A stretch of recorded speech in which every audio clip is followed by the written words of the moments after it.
Okay, welcome to the City of Taft Planning Commission's regular meeting for Wednesday, October 4th, 2023. It's being held at the City Council Chamber. City of Taft Planning Commission meetings are being held in person with full capacity seating and are live streamed at https://www.youtube.com/user/City of Taft, all one word. Public comment can be made in person and also can be received per the following. Written comments may be dropped off in the drop box in front of City Hall. Comments may be emailed to the city clerk at cityclerk@cityoftaft.org. Made by phone to the city clerk's office at 661-763-1222. Public comments not made in person will be accepted up until 1 hour before the meeting. Any comments received will be read into the record. Okay, we're going to start with our Pledge of Allegiance, followed by the invocation by Pastor Joey Pittman. I'm going to give you the shot of. All right. Folks ready? Salute. Pledge. I pledge allegiance to the flag of the United States of America and to the republic for which it stands, one nation, under God, indivisible, with liberty and justice for all. Thank you. Pastor Joe. Welcome. Let's bow our heads and let's just ask God's blessing. And God, we're so thankful for our great city of Taft. Thank you for these that work hard to come up with ideas and plans to help grow our cities. We pray your blessings on that, Lord God, that you guide and direct. We give you thanks for that because we know your great desire is to touch people. So God, we're thankful again for this great city of Taft. So bless the move. In Jesus' name, everybody said, amen. Amen. Thank you. Okay, we are skipping item number 1 on the agenda. Will be done at a future date. Citizens' request for public comments, we have none, so we'll move on to item 3, which are the minutes of the September 6, 2023 regular meeting. Jerry, roll call. Oh, roll call, I'm sorry. It's okay. Chairman Livingston, Here. Vice Chair Schertz, Here. Commissioner Dowden, Here.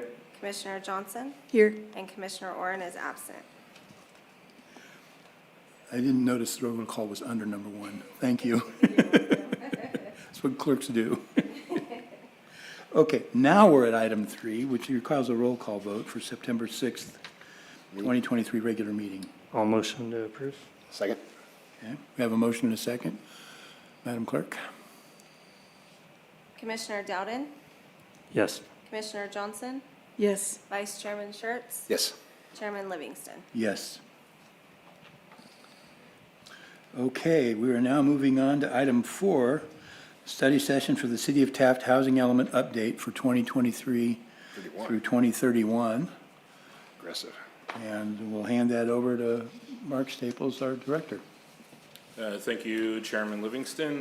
This is the ongoing update we've had all year long for this housing element update.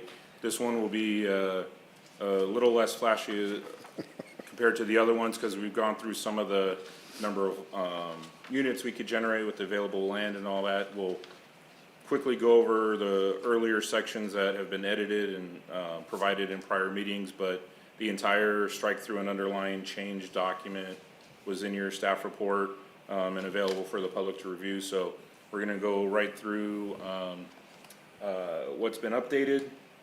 Pretty much section 6.1 through 6, outside of section 6.4, was where we got up to back in August. Now we've gotten into section 6.7, completing that, which is the land inventory, which was the number of units generated. I think I got you a crude table that got you some of the totals, but we'll go over that again. We'll get into the analysis of potential constraints, a little bit on 6.9, but the document has very little edits to that at this point, and that's where we'll end for today on this update. In 6.1, we went through and just pretty much updated all the prior referencing to the prior time period of the previous element, which is 2015 to 23. Updated the government code as they added an additional housing policy in the housing element section of the state code. and then initial revisions to 613. Again, more referencing and updating to the current time period. And 6.2, we updated all the references to the prior element. 6.2.1 and the qualitative needs. The current needs include the missing middle and ADU housing types, which would work here. Prior discussions we have, particularly through the downtown specific plan, the commission was welcoming, and it seems like the public is welcoming of some density up to a certain height throughout downtown, and this missing middle is a relatively newer term, but it covers the 2 to 3 story, sometimes up to 4 story, where there's 2 to 10, 12, 15 units that infill, like we have a number of vacant lots throughout the city. And that's where the missing middle comes into it, that most bigger cities like a Bakersfield is just tract after tract after tract, where we have some opportunity for that here. And that's one thing we'll be pushing a lot through this element. We've updated 6.2.2, updating the area median income, which has gone up for Kern County. It's pretty flat for the city. 6.2.2.1, updated the census data where the low income threshold or the number of persons in the low income category increased to 365 in the city with the 2020 census update. And then 6.2.2.2, we updated the projected needs to include the all low income housing needs. Section 6.3, which is the review and revision of the previous element, we went over we went through the programs a number of meetings ago, and most of these will carry over. A couple will not, because we completed them, which was a zoning code update, general plan update, and I'm blanking on the third one where back in 2015, we're just a couple years removed from an update of both. Things were not consistent between the two. We were still in the litigation on the general plan with the Sierra Club. Once that got completed, right after we completed the 2015 element, we completed both the land use and the zoning code updates. So we completed that, but about 15 of the 19, or that's the demolitions, but 15 of the 19 programs probably will carry over, and we'll go over that at a later date. Section 6.5, which is the housing needs assessment.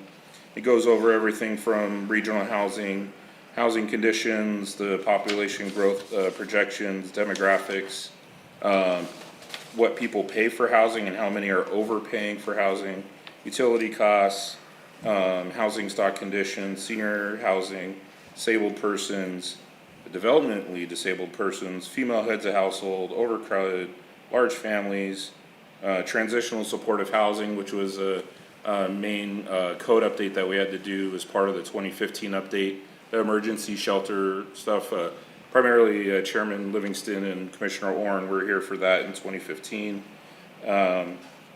Emergency shelters, addressing farm workers, assisted housing, and Project Room Key, Home Key, which was the state program for utilizing underutilized hotels for homeless housing.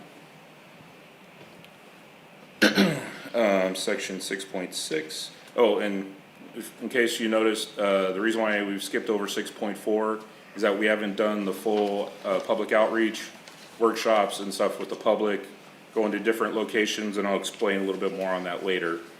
So on to 6.6, future housing needs, the growth trends for Kern County and Taft. The forecasts go out to both 2035 and 2046. That section has all the edits and updates regarding population. Group quarters is both institutionalized folks, both on those that are housed and those that are more of your incarcerated folks that are at our prisons. The number of households, and then employment in the area. So that's the quick gloss over 6.1 through 6.6. We're going to revisit here what I went over partially last time in August of 6.7. And I think actually the pages have probably moved from 58 to 60. But instead of having a singular table that lists all the available vacant lots that have some level of utilities nearby that could be counted as a property that can produce units in the next 8 years. I split that one lot into 3 groups. So this first one here is the infill lots. I'm using the simple acronym of IFL. And those are primarily the lots that are within 119, Ash, 10th, and Oak. So all the single lots you see up and down Lucard, Santa Medio, pretty much in north of, actually no, it is south, north and south of Kern Street, because there are a couple properties that are south of Front that are on the IFL list.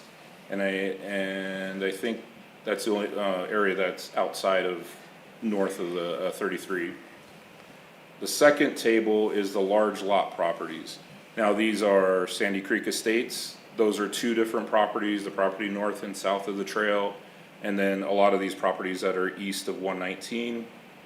And there is one that is up kind of Harding and E. There's a 5-6 acre lot there that is north of some of the Terrace Drive homes. Behind their backyards, there's a sizable lot there that is in the city limits, where a lot of the Taft Heights county property streets dead end into this one property that hasn't been touched in years.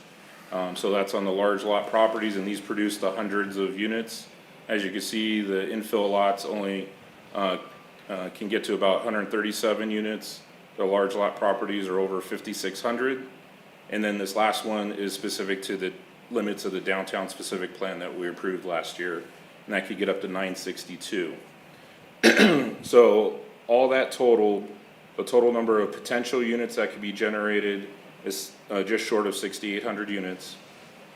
And of those, just over 35 are a multifamily type of zone, which is most conducive to having some sort of rental assistance for low-income category persons that would be housed there. And that's where the highest opportunity is to get multiple units available for those that are at the lower income levels. One thing I've added on this slide since last time, there's going to be a more legible set of tables that's in the document. HCD in the last 2 years has required a very cold Excel document that just coldly lists units that they want, and I think it's because it helps them upload it into a GIS system that can map it out. It's not really legible for someone who goes, oh, which assessor parcel number is this on this particular street? So I'll produce this and include it in future editions of the element, but it's probably going to be an appendix. Makes sense. So they're going to be linked, the more legible tables within the text of the document, and this will be an appendix at the end. So with these numbers, we were assigned a number of a total of 504 units that the state is looking for Taft to produce in the next 8 years.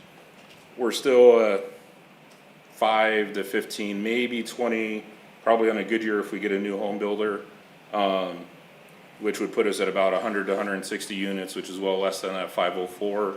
I'm still not sure why they're assigning such a high number. It could be that last time our 6,700 number there was about 2,200. So I don't know if it's availability and they just assume we could get a quarter of that in the next 8 years. But they have their formulas, their methodologies that I'm not going to understand, but at least we do have the land available, the zoning in place that can capture pretty much every income level and housing type that someone may want. Now we just need to have the builder that produces those varieties, both finishing Sandy Creek Estates beyond Hillard and then maybe bringing some multifamily to the downtown area. So this should satisfy what the state is looking for, basically for land inventory that's available for the units. So that covers 6.7. Now 6.8 gets back into analysis of different constraints or issues in our area. The earlier section was more about like the demographics and the issues that may be arising from that area and how we're housing those folks. This is more of the technical stuff. So land use controls, which are in the form of also the zoning ordinance, and you see look further down the building code. How we could allow manufacturing housing units in the city. Accessory dwelling units, I just updated that in that we've updated our code to be more in line with the state. But nowhere in this document, other than we'll set a housing program to promote, folks adding ADUs to their single-family properties where it fits. The areas that have an alley loading area, that tends to work in a lot of cities that I see them getting built in. We'll add that as a program, but we're not relying on meeting the 504 RENA number with ADUs. There's some cities that are so built out, they have less than a dozen properties left, that they have to rely on ADUs or underutilized commercial properties to be rebuilt into some sort of multifamily housing to get just 60, 70 units in their small town. So other constraints, we discuss our permit processing. I've updated all the planning and building fees that we just adopted in March. We did another update just last month that will go into effect in November for some fees that were missing that didn't carry over from the update.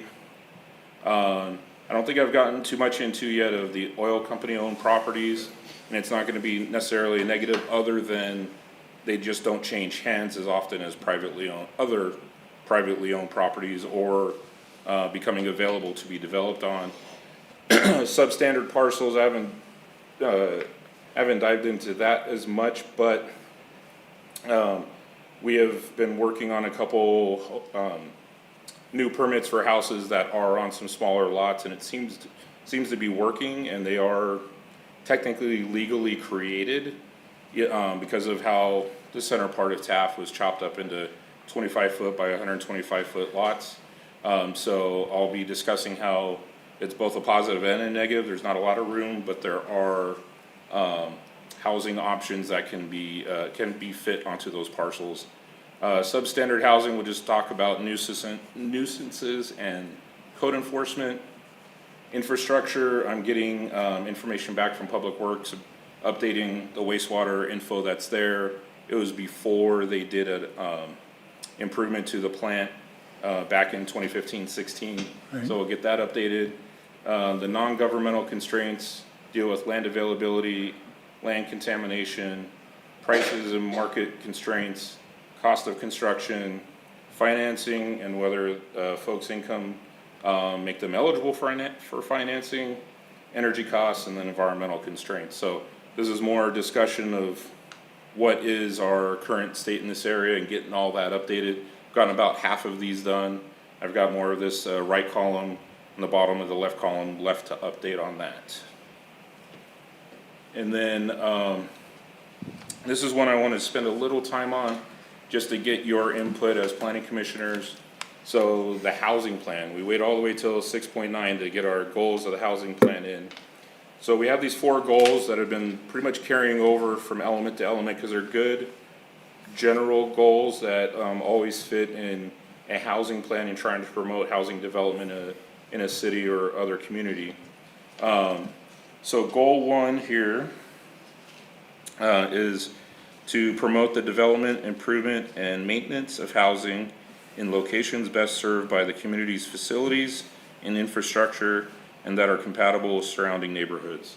Now, it's a very general, broad goal, but in between the lines of that, it's basically saying that try to focus on getting these homes into these infill sites or duplexes or triplexes, whatever fit, ensuring that the infrastructure is there, which the center part of the city, the sewers are in the alleys, the water's in the street, it's there and ready to hook up. We just need to get the folks who are willing to develop one lot at a time. And then the compatibility, we discussed a little bit of that during the downtown specific plan. It seemed commissioners were comfortable with some height to some buildings if they come in at 2, maybe 3 stories, but the very viable concerns of maybe shadow or kind of a higher structure next to a single family, how they work side by side, that's your compatibility with the surrounding neighborhood or the immediate neighbor on either side of a particular lot. So it's a good general broad goal. The second one, conserve and maintain sound, viable neighborhoods that are decent, safe, and sanitary. We'll probably update this one, but keep its main idea. Decent's kind of a subjective term. Safe is a good one, and sanitary, there's probably a better term, because if you say something is just sanitary, well, was it unsanitary at some time? There's probably a better, more professional way of having this goal, but it's more of developing your city and maintaining your city without nuisances. So having good code enforcement, utilizing the building code for sound, making sure structures are sound and people are maintaining and updating their homes over the years instead of letting them deteriorate. And then goal 3 will probably be modified as well, where it's talking about equal opportunity for housing for all residents, and it goes into the details of race, creed, national origin, age, sex, ethnic group. We had discussed a little bit about one of the newer elements or parts to the housing element, which is basically fair housing law, which starts at the Fed level, and the state of California has theirs, which they call it affirmatively furthering fair housing. And Let's make it easy. yeah, and that's where it covers all those items, and the state has developed a GIS mapping of demographics, particularly with the 2020 data available, that gives a different kind of percent ranges of whatever situation you have, from age, gender, single heads of household, all those different things that could be a constraint for someone seeking housing, whether it's rental or for sale. So goal 3 is definitely going to be updated to be more consistent with the state law, but also what commissioners are looking for and what the residents will be giving as their feedback when we take this out for during the public workshops, because we want the 5 of you and the public to mold this to be consistent with the state law, but also specific to Taft. And then the last one, we'll probably just tweak it a little bit, and that encourage energy conservation for single multifamily residential developments, with just all things in the building code being more energy efficient with the air systems, doors, windows, how it's constructed and sealed up. We'll get that a little more current with how the state sees its housing and being energy efficient, less on energy conservation, more energy efficient. So those are the 4 main goals that have carried over, I think, for the most part, about 3 or 4 housing elements. Yeah. But we'll definitely be updating, and I'm looking to the 5 of you, including Commissioner Oren, on any kind of language tweaking or anything you would like included. In the full copies of the housing element, you'll see the policies and actions beneath those.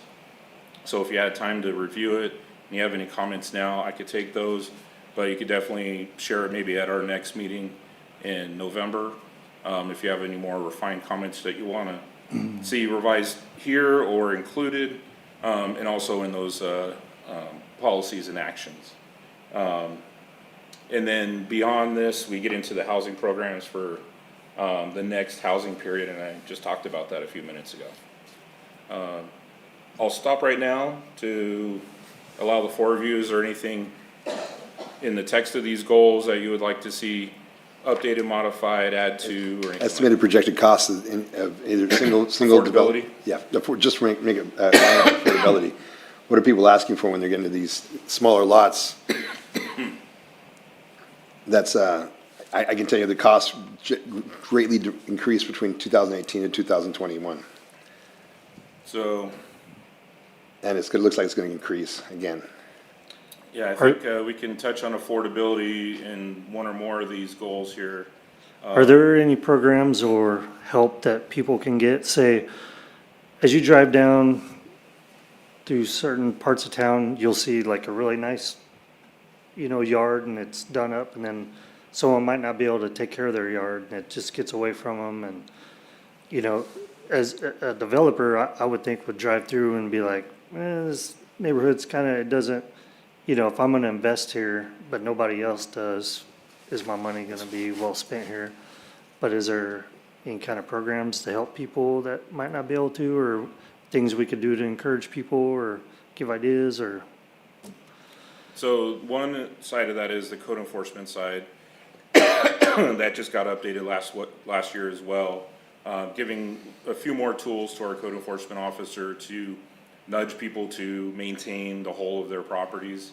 We've spent most of the last year going more after the commercial properties, but particularly with our update to the all things trash and refuse collection. That's been a big change there. On the housing side, we have been doing inspections earlier this year of a series of buildings both in the downtown that have some space on the second floor and some single family and maybe duplex type structures in town that we're probably going to be moving forward on, with whether it's going to be possibly a receivership type situation where property is taken from the current property owner. They are compensated fair market value, and our receiver group will do the necessary modifications to get it up to a point where it could be Like an reused and inventory? livable again. It just won't be 10 units at a time. It's probably gonna be one corner house this year, maybe 2 houses next year, and maybe a downtown building the next year. Just cause there is that upfront cost, and if the end point resale of those properties don't happen as fast, we may be a little more tentative in how aggressive we get with that. Now, on the other end, this is unfortunately another line item of the negative aspect of the state taking away and dissolving redevelopment agencies. It was the one arm of every city and every county to operate a little more proactively and almost semi-private sector lead, that's not a word, but where there was a constant inflow of funds, which was a increment amount off of everybody within the redevelopment area on their property taxes. There was a certain amount that just went into this redevelopment fund. It funded, we do have a grant administrator, but she does split her duties with being a city clerk and all that. But when we had a redevelopment agency and everybody else, you had a 40-hour-a-week grant writer and probably a 40-hour-a-week program implementer, if not a second grant writer in some degree, or somebody split in time with a planning department. We haven't had that since January 1st of 2012. No city or county has had that. Those that had sufficient general fund budgets to keep funding some portion of it, or a grant writer, they probably have still been digging into different programs to help with housing programs, maintenance programs. When everybody was wanting to convert their yards for water efficiency when we were in the drought a few years ago, things like that. With that redevelopment agency gone, it's tougher for smaller cities like us. It was something that we had to dissolve like everybody else, but we haven't really backfilled those positions other than our city clerk, who has the grant writing skill and some of the housing program background that we've had for a while, which was the first time home buyer. And we did have a housing rehab program, and I think both things, the funding's changed, so we're having to figure out what the next version of those grant programs would be.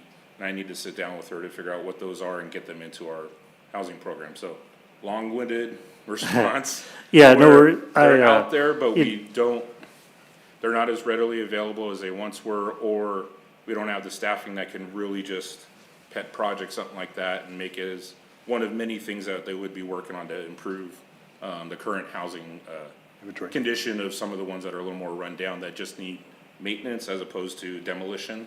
Yeah. It unfortunately gets put more back on the homeowner, and then we're chasing them if it's somebody who's from out of the area. We still have quite a bit of non-Kern County owners that own some of these properties, so there's a little bit of a chasing game with that.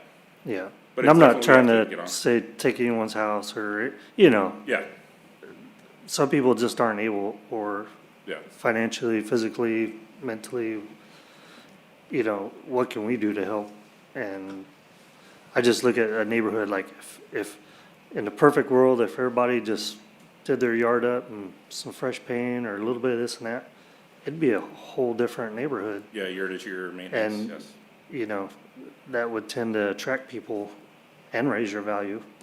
So, just thinking out loud. It's still a very valid comment. It's one thing that we should be having throughout the element of just general maintenance, encouragement, and seeking if there's something that program that we can copy or duplicate from another agency that's real effective. We'll definitely keep our eye out for something like that and see if it's something we can take on. We do have, I'm not committing anything, we passed the tax measure. If there's funds there, maybe that could go towards additional, at least the street frontage areas that Public Works has been doing year to year, from improving the streets, improving the curb ramps at the corners and at the alleys. Some things like that we can control a little bit more, like the roadways. That definitely helps as well, and then maybe it encourages the homeowner to continue that onto their front yards or side yards. It'd be nice too if we can get some help from the county, because we're all Taft. Yes, You can call it Ford City, whatever, but it's Taft. And at certain areas, we get we have a black eye out there that people drive through the area and they're like, oh my God, and there's, a lot of places going downhill and we all get the bad rap, which also discourages investors and same thing, I don't want to punish no one per se, but if county can help us on their side, because there's nothing city could do, right? So, the one thing I do owe the five of you in the city is I have yet to set up the one-on-one interview or maybe Zoom call with the Kern County Area Home Builders Association chairperson. And then from him, I'm hoping to get folks he knows either from home builders or multifamily home builders and talk to them about image, like how do they see Bakersfield, how do they see Kern County as a whole, do they have an opinion one way or the other on Taft? I'm sure they would be restrictive, knowing that I might report it into the housing element, but I'll definitely do what I can to get at least the word out that we're open. We have properties pretty much ready to go on different levels of housing types, and see what comes of that. That's one thing I have yet to do. I was planning to do it in the last month or so, but it just hasn't come to be yet. So that's definitely on my list of things to do to finish this whole process and report back to the five of you. Do you know if there's any home builders in Bakersfield that are Bakersfield located? I mean, a number of the places you see building, they're being built by people from other. The only one, but I don't think he has an active track. I was pursuing him prior to the pandemic, was Towery Homes. He is local. He does smaller numbers of lots at a time. And the last project I was aware of was actually a commercial development, the newer development on the north side of California that has Habit Burger, Starbucks, Firehouse Subs. He's that development right there. And I'm not sure what his next project was after that during the pandemic and currently. Okay. But he was, from what I understood, he was a 80 lots or fewer type of track. So we still have 300 plus lots to go for Sandy Creek Estates. He would have at best like a quarter or a third of that. And that happens. Some larger tracks can get chopped up into three, and you have home builder A, B, and C. They build their different products, and that kind of creates that different mix of housing look and neighborhoods on certain streets. So that's definitely something that can happen. And that's where I'm hoping we're start with the Home Builders Association head.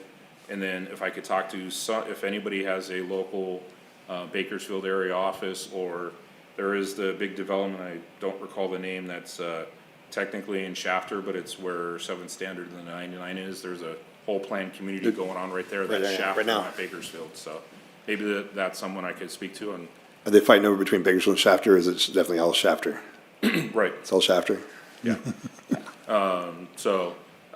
I still need to do that part just to, so we know, you could study so much, do a market analysis so much, but face-to-face with some of the builders and those that are involved in the Builders Association is where you really get some inside knowledge on things. And I still owe myself and all of us that interview, at least with him, and hopefully two others that are in the home building industry for Kern County as a whole, just to get that, what you were saying, how do they see Taft, how do they see the west side, both market-wise, and if there's a visual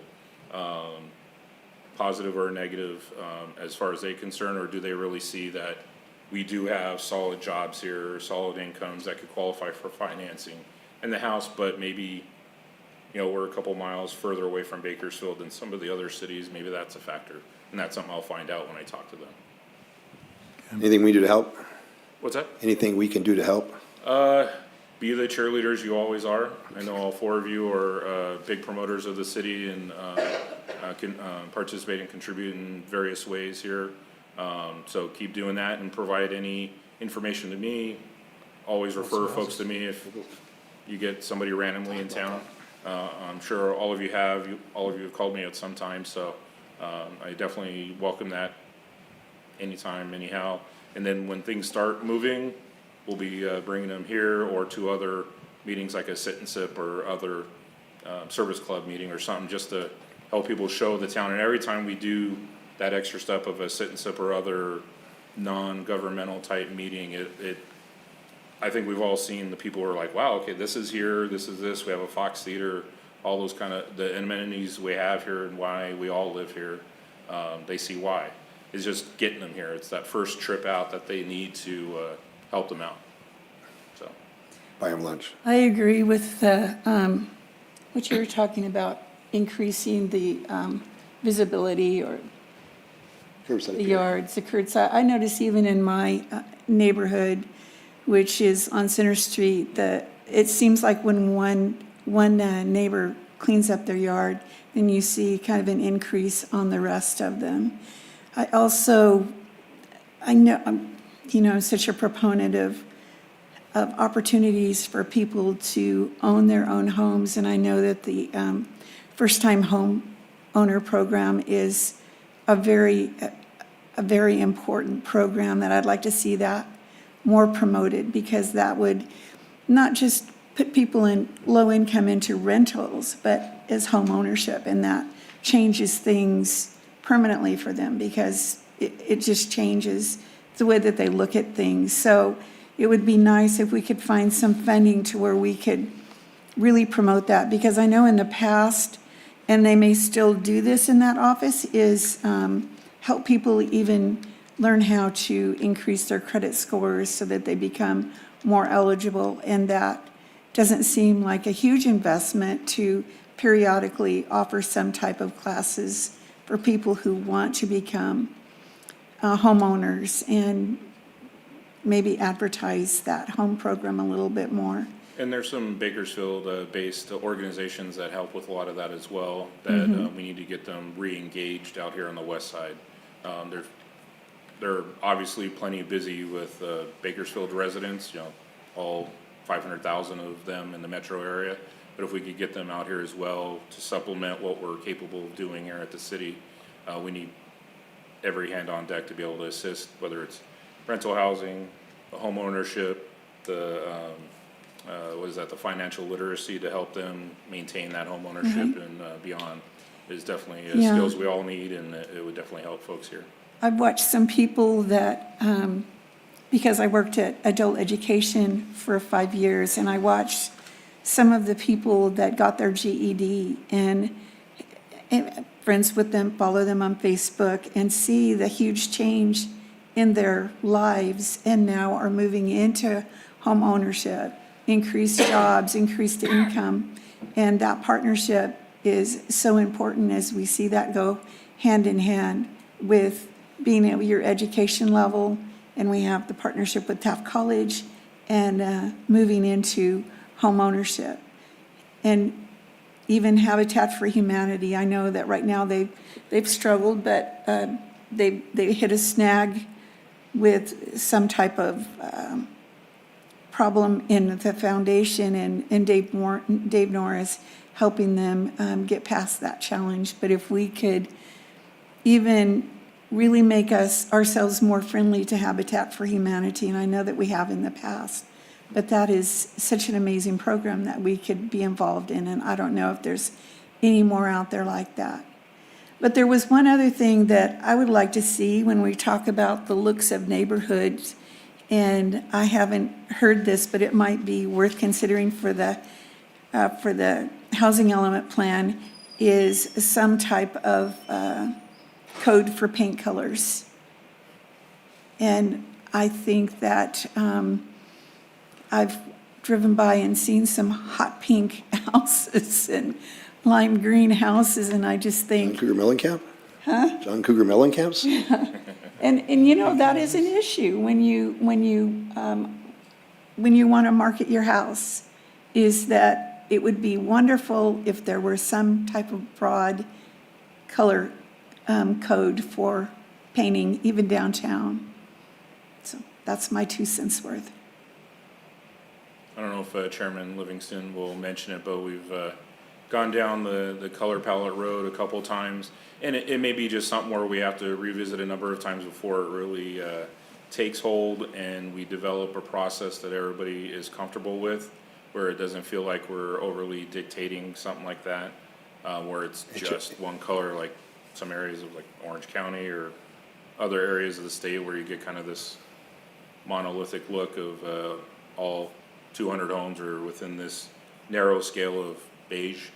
And so at the moment, a lot of our color palette call outs are more in general to keep it references keeping a range of colors that are in that neighborhood. Yes. So, and part of it could be just how we can, if we could get to our code enforcement officer to look at some of the homes that maybe have gone with a bright outlandish color, that he can visit them. One good thing about the folks in Taft, a lot of just knocking on the door and having conversation with the people here, we see changes as opposed to being overly rigid with just a cold notice in the mail. So it seems like maybe it's an overstep, but definitely utilize the online report of concern of, it seems like somebody's painted a bright color on this block. If you don't want to be overly specific with the address, to be as anonymous as you want to be, that's perfectly all right. But it'll help direct our code enforcement officer on the right streets and blocks where maybe somebody decided to do a little color change on their home and it's a bit overly brilliant or neon or whatever you want to call it. It happens. Folks have their color preferences, but our code enforcement officer is very responsive to all calls and reported concerns, and the reported concern can be from the very minor to the very egregious activities that are happening in the city, and it goes straight to our public works and code enforcement folks when those get submitted. So it But if doesn't. there's no code, then there's. Well, it yeah. says no bright or primary colors, which are the real bright Okay. primaries of blues, greens, yellows, all that. Now, somebody's business sign, that could be as colorful as wants to be. Definitely building signs should be a little more somewhat neutral. Trim sometimes could be brighter or darker or whatever to contrast. But if it is something that's just, as bright and in your face as it could get, then that's something that he can have a conversation with that person on and at least ensure that the rest of the building doesn't get painted a similar color and maybe it's just a trim or detail that somebody's wanting, but definitely, and feel free to call directly to the code enforcement officer and have the conversation with them on it, and they'll work through the code, whether it's a specific violation or something that's more general in our code. He could work with that property owner or a tenant. Anybody else have any comments? No? Good. Okay, And, then I just have a couple of myself. Go for it. First of all, I agree, I've talked with Mark a number of times about facades in the downtown area, about facades in general. And I do believe that there needs to be some control. But I'm also somebody who's worked in communities where you had a housing review board that became the housing review Nazis. So I'm very concerned that if we come up with something, it needs to be something that is palatable for the community in general. It seems like every time you do a housing review board, especially, you end up with people who think it's their job to actually design and make the house. They have ways of making you do this, yeah. Yeah, right. Whereas the real goal is to try and make sure that the community has a compatible look. Also, having lived a long time in San Diego, color palettes are definitely different in different communities, whether it's, a Mediterranean feel, maybe a little, Whites and blues. yes, some others that tend to like those brighter colors, and we need to be aware that that's an issue in our community because things are changing here. We're not, trying to be careful, we're not, a monolithic community like we might have been 30 or 40 years ago in terms of who likes what kinds of colors and color palettes for their homes and businesses. So we need to pay attention to that as a part of making any kind of decision. So I'm definitely concerned that we need to address color palette, but I want us to be aware that that's, starts treading on people's toes. So, Well, I agree, it needs to be broad. Yeah. and so. Yeah, if people just be good neighbors, and I know anytime I try to do a project, I usually talk to the neighbors. Hey, here's what I'm thinking, I'm gonna be stirring up dust, let me know. Here's my number if you need anything. Yeah. Sometimes I still get Complaints. complaints, but I try. You try, yeah. Yeah, anyways, I think that you're heading in the right direction. I am looking forward to some of your other areas that you were looking at in terms of describing the issue. I'm always concerned when the government tries to tell you how to make something work when most of them have never done the job. Department of Housing at the state level, I don't know how many of them have ever even picked up a hammer, let alone designed a project. And so the idea that the fact that you have 6,000 potential places to build a home doesn't guarantee that even one will be built, absent us spending our own money as the city to build it. And I don't see that happening anytime soon either. Again, because the one area where you could do that was using, our tax increment that we used to get from those programs, and they're no longer there. So, continue the good work. Yes, sir. And How just many last of the infill lots do the city have? So 137. That the the city? tables there, I Oh, the broke city owns? it Oh, no. down to each individual lot for those IFLs. I think he means how many are owned by the city. Oh, owned by the city. I think we are, I want to say it's less than 10.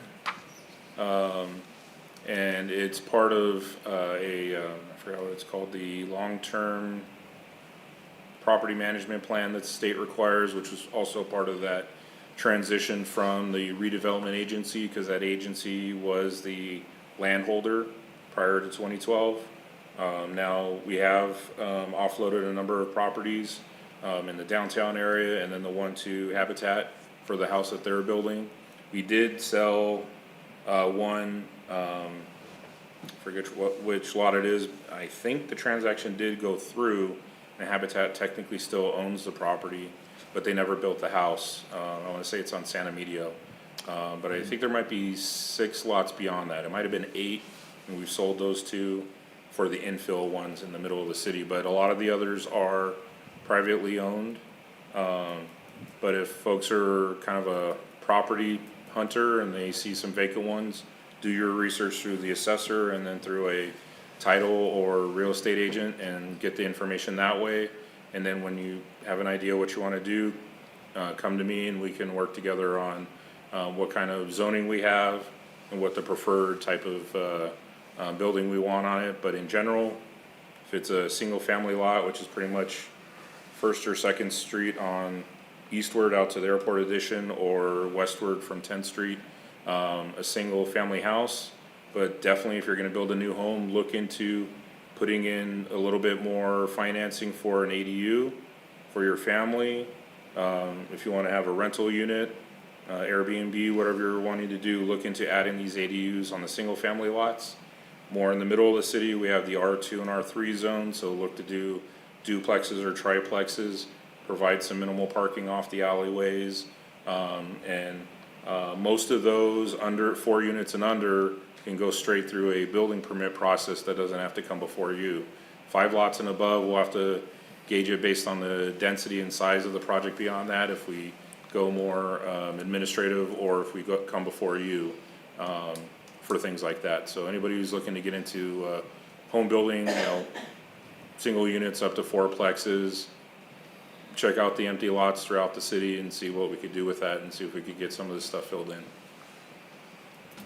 But the city is only about half dozen, and we have a really active group now with Habitat that's been reaching out to us, and if hopefully this first one really gets off the ground and gets through some of these hurdles they're going through, and they still like working with us, we'll definitely work with them on the next lot and see if we could get the next city lot, a low cost of acquiring the property for them to build the next one and the next one and the next one, and take all those infill sites that we happen to be holding off our hands, and then we're only left with the privately owned ones. But out of the infill was 62 lots, we're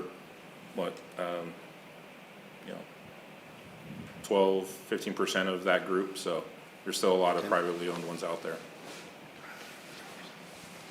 Any other questions for Mark?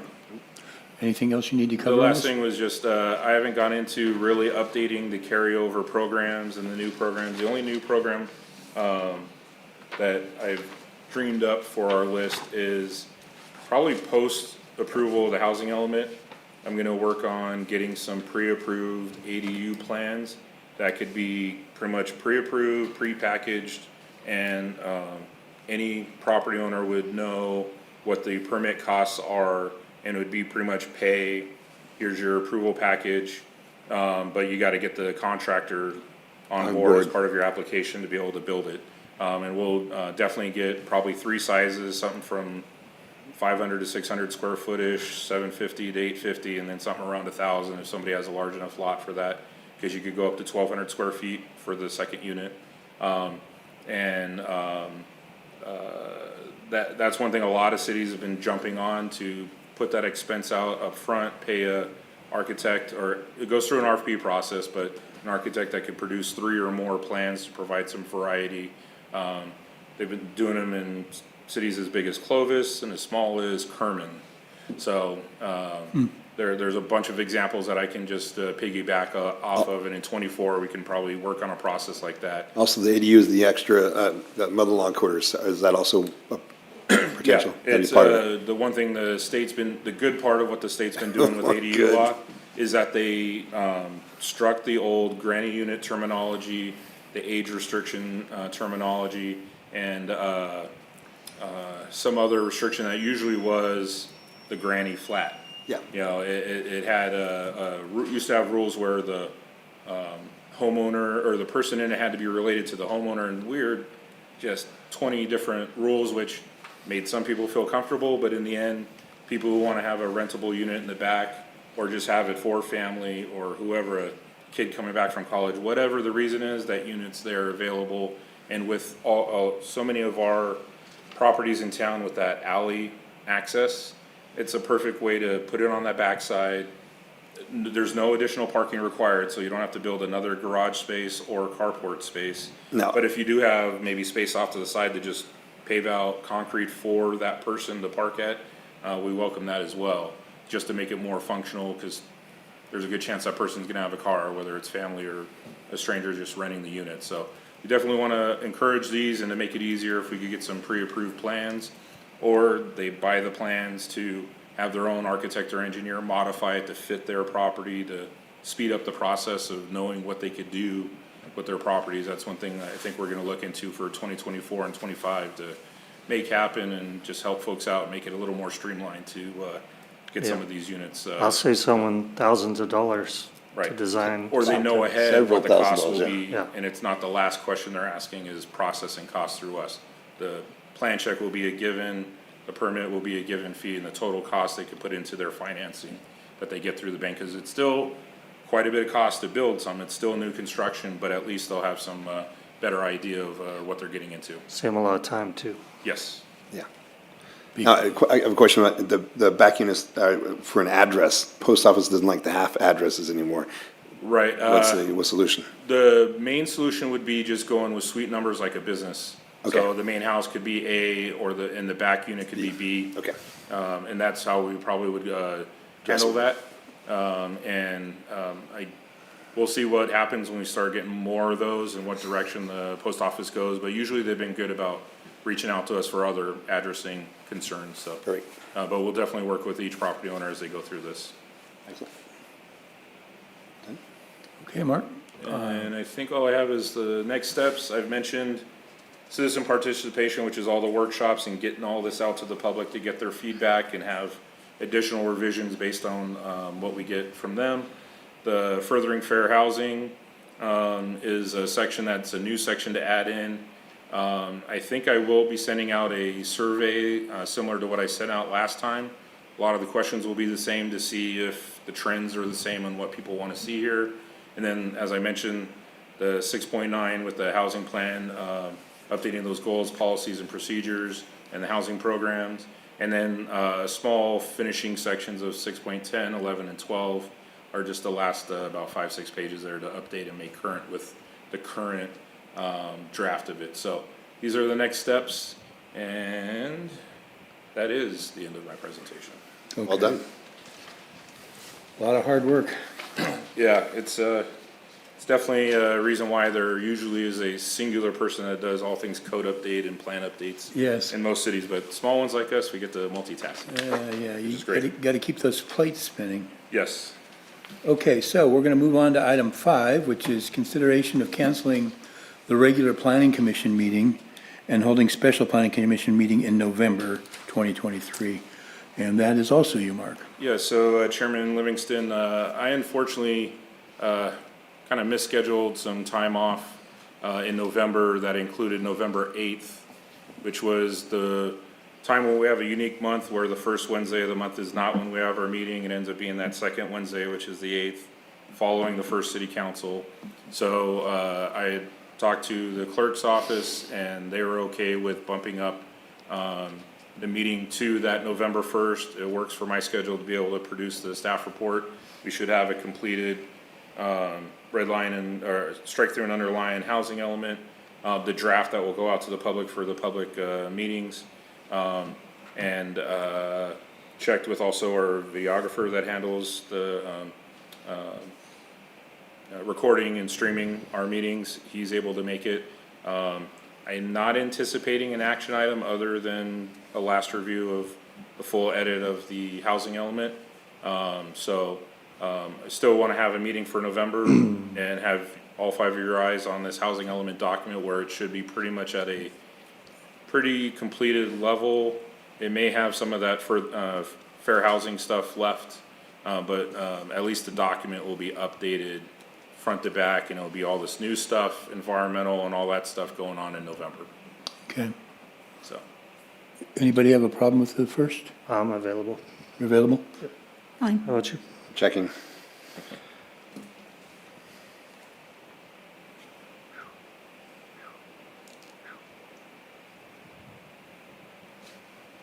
Yeah, I won't be here. Okay, okay.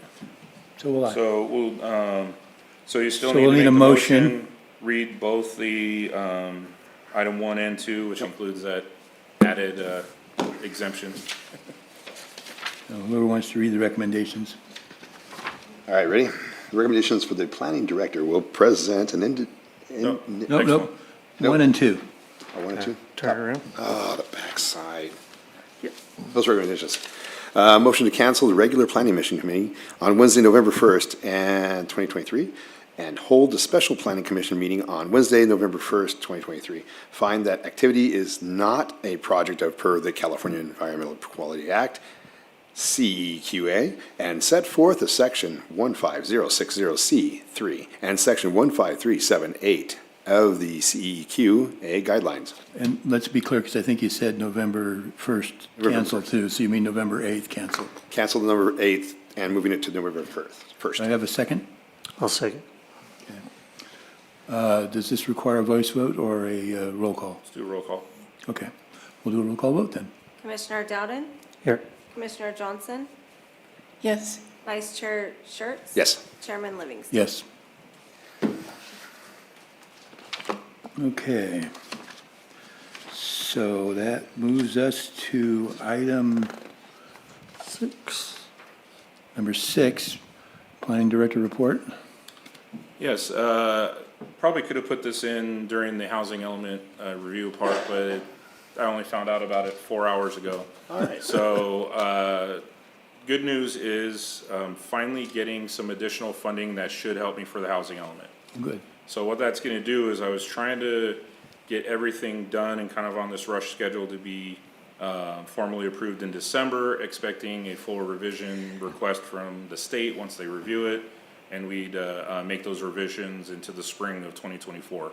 But it looks like I should be able to get this additional funding, which it's approximately $73,000, so it's not the full 100,000+ I was hoping for, but it should be sufficient where a consultant that's experienced in producing housing elements can take the edited edition I have, help me with the fair housing laws that have been passed, get that analysis into the document, and maybe get the graphics up to a more professional level with everything, and they should be able to do that with the 73,000. The Economic Development Committee and eventually the City Council, in approving the budget back in June, gave me the okay to set aside an additional $50,000 as contingency. Otherwise, that 50 is gonna go towards the ADU document preparation. So I think the 73,000 should be sufficient. It's just gonna be fingers crossed that we could get a consultant that isn't swarmed by all these housing elements in the Central Valley, because we're all producing them at the same time. But hopefully the edited document I'm providing will make it easier for them to go, okay, maybe the 73 is sufficient to finish it, complete it, do the analysis work, and help me out with some of the public participation with the folks here in Taft to get their input on the document. So it may push that December action into January. the early winter and spring of next year, but it's still within the time frame. But it will have that little bit of extra professional polish on it, I'm hoping. I'm hoping to get because the funding should be available really, really soon, and I should be able to get a quick RFP out there. I'm just gonna have to mail it to all the consultants I know out there in the planning world in the state of California. Because it doesn't really require them to be in the Central Valley, it's more their being experienced with all the state laws that have changed over the years, and they've already done some processes with the Bay Area, I think it was right before us, and they went through a lot of the fair housing new rules that they want in the elements, so they should know what needs to go in. Hopefully I made it easy for them, and the 73 will be enough to get them to work on our project. So Might be that's easier. the good news planning director report for tonight. Thank you. City Attorney statements. Thank you, no statement. Okay. Commissioner comments. Are there any comments that we need to make? Not for me. Okay. I did have a question I should have asked earlier, but are you paying, that didn't sound right. Are you following any of the county's update to their housing element? No, theirs certainly would be more complicated. Yeah, Part of it is that fair housing side of things because they have so many more parcels. And I had shown a preview earlier this spring of the state GIS site that the different layers they have of demographics and income and racial disparities and income disparities and all that maps out. So much of it is in county areas, and that's Kern, Kings, Tulare, Fresno. All the counties really have a much steeper hill to climb than we do in some of the newer stuff that the state wants in their element. So I'll definitely keep an eye out for it, but I don't know if too much of what they do will be an example other than maybe some of the fair housing if it affects us out here. I was more interested, I guess, in what effect it will have on our, I tell people that I live in Taft and we have 3 suburbs. Yes. Well, that's the one thing, I think I mentioned it in one of our prior meetings where with this consultant help, I will work with them that there probably will be some discussion of beyond our border Yeah, type okay. stuff. Because I think that is where some of the high percentage of minority, female heads of household, large families, things like that. Yeah. The state does state Captured. wants that addressed. even though it's not within our boundaries. Okay. We're not actively looking to annex any of the neighborhoods, and they're not necessarily looking to be annexed into the city. But with the adjacency, even Bakersfield, they have a bunch of county islands, they probably have to do the same as well. And even some of the other cities, if they have some neighborhoods similar to our Ford City, South Taft, and Taft Heights. So there will be some discussion of that, particularly in the fair housing side of things.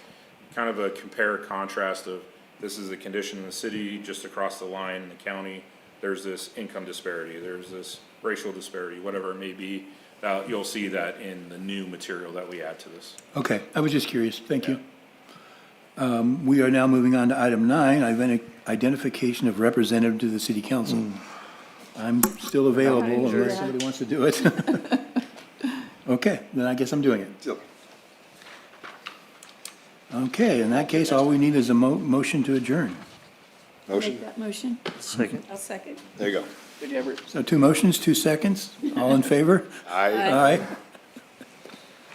Thank you, guys.